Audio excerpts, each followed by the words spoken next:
Hello everybody and welcome back to the Michigan Insider, Michigan.247sports.com. I'm Alejandro Zuniga here as the Michigan Wolverines prepare for Texas Week, a top 10 matchup between two blue bloods, two of the winningest programs in college football at Michigan Stadium here in Ann Arbor on Saturday. Airing on Fox at the 12:10 p.m. kickoff. It's big noon kickoff. ESPN's College Game Day is going to be here. It's going to be the eyes of the college football world on Ann Arbor on Saturday. Talked to 4 players today on this Tuesday evening as they're preparing for that matchup. Talked to 1 offensive player, that's offensive lineman Josh Priebe, the Northwestern transfer, and 3 players from the defensive side of the ball. Rayshawn Benny, who returned from injury, had a sack against Fresno State in week 1. Also talked to Ernest Hausman, transferred from Nebraska a couple years ago and is starting at linebacker. And to Derek Moore, the edge rusher, who, along with Josiah Stewart, had a very productive game against the Bulldogs in week 1. Going to start with the offensive side of the ball because that's certainly where the most concern was, I'd say, after that Fresno State game.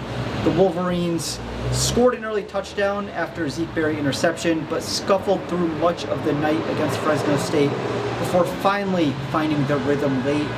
Josh Priebe said a lot of the focus in practice so far this week has been on identifying and correcting the mistakes that the offensive line made against the Bulldogs. As the saying goes, and as Sherrone Morris said multiple times this week, they feel like teams improve the most between week 1 and week 2, and that's certainly the case with offensive lines. Josh Priebe said they are rolling with their 5 starters. They have 5 guys, obviously, who started against Fresno State, including Dom Jadis at center, Evan Link, the redshirt freshman, over on the right-hand side at right tackle. Seems like, based on what Josh Priebe said, that's the 5 that they're going to be rolling with heading into the Texas game. They are working on building that chemistry that they really hadn't had as a unit before. They're starting for the first time all together.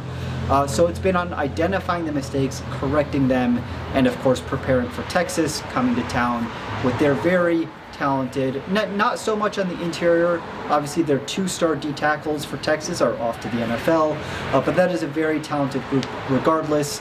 Particularly in the edge room is where Texas really is going to do damage this season and potentially on Saturday against the Wolverines. Josh Priebe said, pointing to the 4th quarter, that's when the offensive line found its rhythm against Fresno State. They were able to cut it loose. They were able to play without thinking, and that, along with better communication and, of course, fewer missed assignments, is what it's going to take against Texas. Turning to the defensive side of the ball, a lot fewer question marks, right, on the defensive side of the ball. Michigan gave up 1 touchdown late on a drive when they were rotating a lot. They had a lot of backups in. Of course, you never want to give up a touchdown, but it was a solid defensive performance. As people have said, that Michigan defense, at least in week 1, is pretty much what we expected them to be. A very physical unit, a complex unit that can run out a lot of different things, confuse quarterbacks, and get pressure on the quarterback with just their front 4. One of those guys, Derek Moore, told us that the edge room, that's him, Josiah Stewart, TJ Guy, Cam Brandt, and some others, they actually have some friendly wagers going on throughout the season. The first player to get a strip sack gets to be taken out to lunch or taken out to dinner. The first edge player, maybe the only edge player, to score a touchdown this year, if that ends up happening, gets whatever they want purchased for them. And there's also going to be rewards, again, friendly wagers for the sack leader out of that group and other superlatives from the season.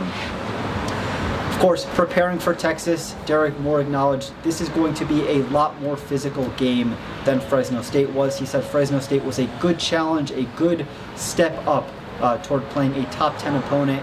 A very talented offensive line, led by Kelvin Banks, who is projected to be a 1st-round draft pick in the not-too-distant future. But it's an offensive line for Texas that is veteran, that is returning a number of starters. They are expecting that to be a challenge for them, and between him and Rayshawn Benny, they know they have to get pressure with 4. They have to make Quinn Ewers uncomfortable.